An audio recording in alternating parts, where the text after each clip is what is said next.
Hello everyone, this is जुडित and welcome in my class. आज के class में हम लोग मानव शारीरिकी मीन्स ह्यूमन एनाटॉमी के बारे में पढ़ेंगे।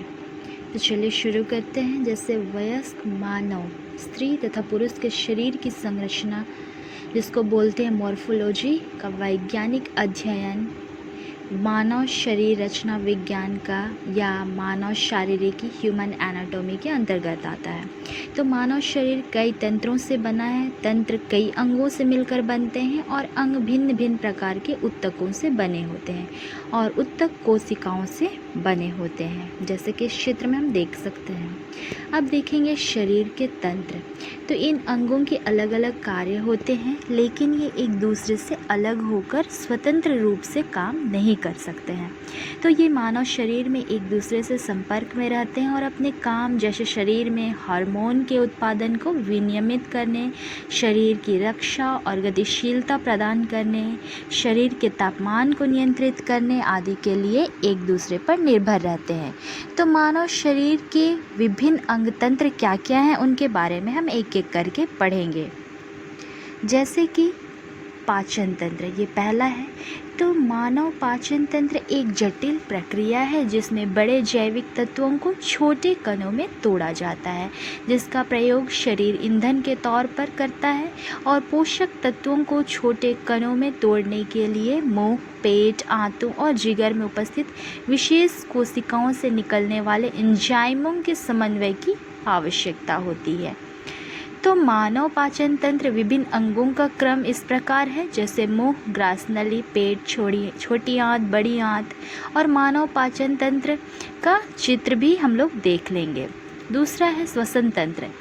तो श्वसन तंत्र भोजन से ऊर्जा निर्गमन करने की प्रक्रिया श्वसन तंत्र कहलाती है और इसके अंतर्गत कोशिकाओं में ऑक्सीजन ग्रहण करना, उस ऑक्सीजन को इस्तेमाल भोजन में जलाकर ऊर्जा प्राप्त करने में करना और फिर शरीर से अपशिष्ट पदार्थ कार्बन डाइऑक्साइड और पानी को बाहर निकालना शामिल है।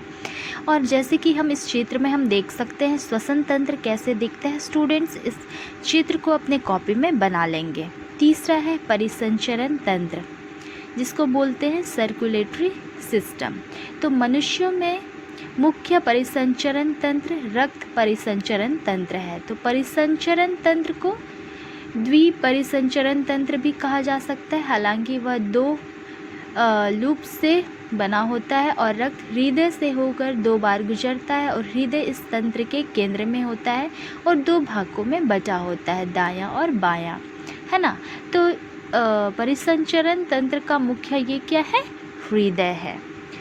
उसके बाद आता है नियंत्रण और समन्वय तंत्र। तो तंत्रिका कोशिकाओं से बने तंत्र को क्या कहते हैं, तंत्रिका तंत्र कहते हैं और इसका काम हमारे शरीर की गतिविधियों के बीच समन्वय स्थापित करना होता है और इसलिए यह हमारे शरीर को मिलकर काम करने में मदद करता है।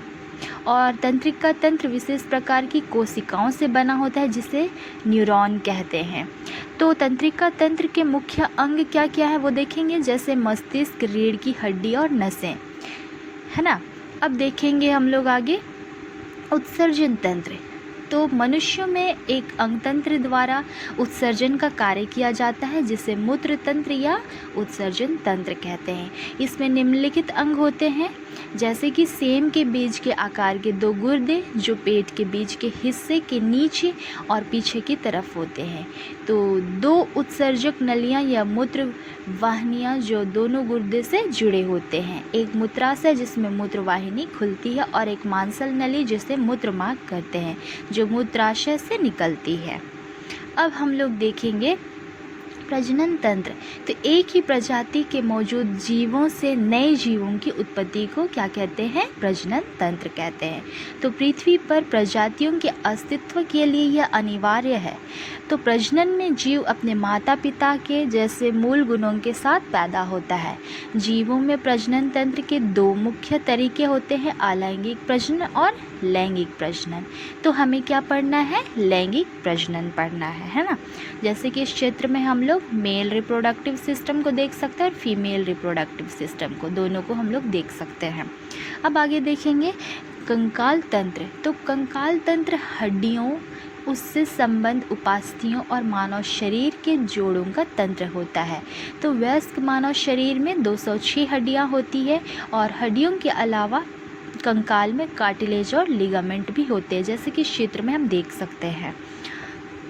और कार्टिलेज सघन संयोजी ऊतक होते हैं जो प्रोटीन फाइबर से बने होते हैं और जोड़ों पर हड्डियों की गतिशीलता के लिए चिकनी सतह मुहैया कराते हैं, है ना।